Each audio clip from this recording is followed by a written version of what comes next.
Yo, what's up, guys? It's Empowered to Encourage, and I'm wanting to tell you today 5 dating tips that every Christian should know. These may be things you already know, but I know they can help you where you're at. If you're just desiring to date, if you're in a dating season, or if you're currently in a relationship, all of these should be very beneficial to you. And so I know the Lord can use these to bring health and wholeness to relationships for you. And I want to start with the first one, which is timing. And timing is huge because we always get these questions. When are you going to start dating? When are you going to get engaged? When are you going to get married? When are you going to do this? When are you going to do that? And the world, the other voices that may be excited about it, they may be supportive, they just really want what's best for you, but you're like, I don't know what to do. I feel this pressure. Knowing that the timing is of the Lord will just take that pressure off of you, which is such a beautiful thing because the leadership of God is perfect in your life. So I want you to remember that timing, I'm not saying with timing to not be intentional, to not pursue, to not go forward with things, but I'm also saying don't try to control things, don't try to force things. Let the Lord lead it, let the Lord guide it, and be supportive of where people are at. Some people may not be ready to go deep into another crazy relationship or deep into a serious relationship, and they want to take things slow. Like, honor and respect them where they're at, because something that is so good as a relationship, it's worth waiting for. So the best spouse needs to really be the best friend. Now we're going to go to number 2, which is grace. And so when I say grace in this situation, I'm really talking about how to handle rejection or how to handle things not going your way or things that are unmet expectations. And these expectations might have not even been voiced clearly. And there's this thing where we feel entitled, we feel anger or bitter to try to prove ourselves or prove that they said this and they didn't commit to this and whatever. And there can be all this drama. And how we respond, if we respond specifically in a selfish way, can really push somebody away from us. It can really close the door into a better relationship with someone instead of completely open it. And so whenever you're trying to prove yourself, you're not fighting for them, but only really for you. So remember that there is a love that pushes through, that when you truly want what is best for them and not you. And that's a sign of maturity, wanting what is best for them and not you. Knowing like, hey, like I really need this in this season. Well, be supportive in that.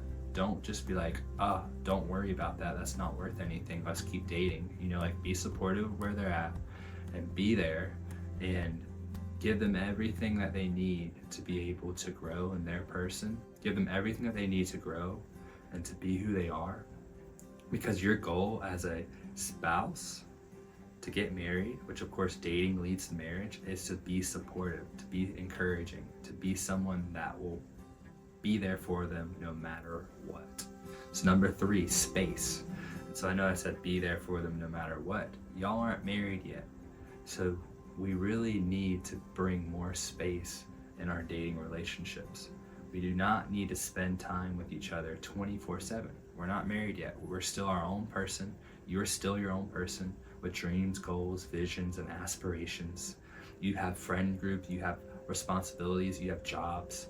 A lot of times we just push all these things down because we're so infatuated with whoever we're dating or whatever relationship that we're in that moment.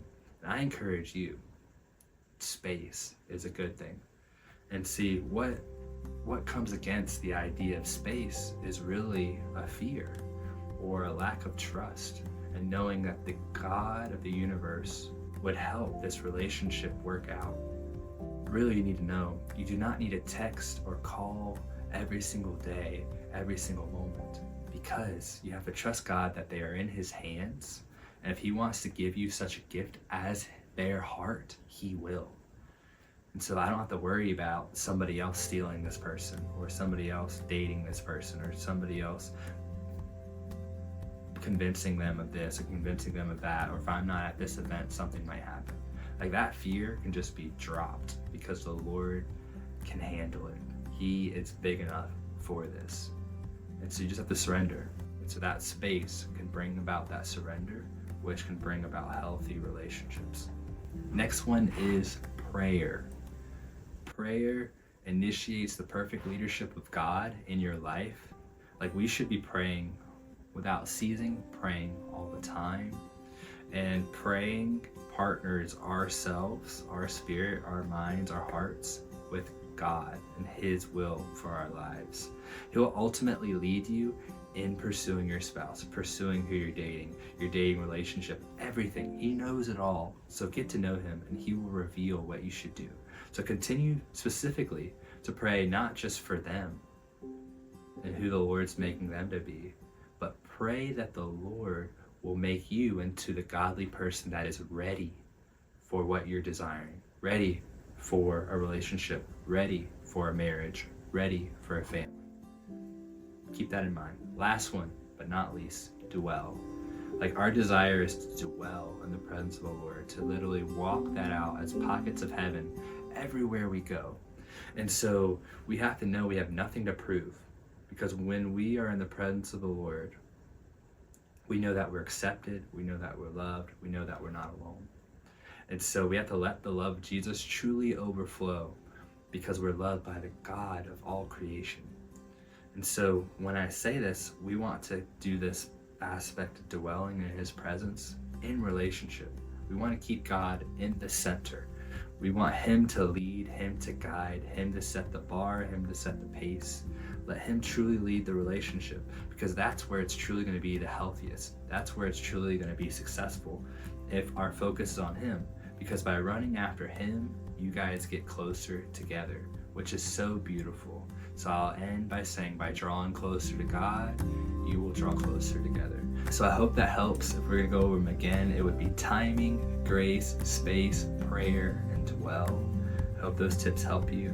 Stay tuned for more relationship videos. Thank you for tuning in, and I hope you have a great rest of the day. Bye!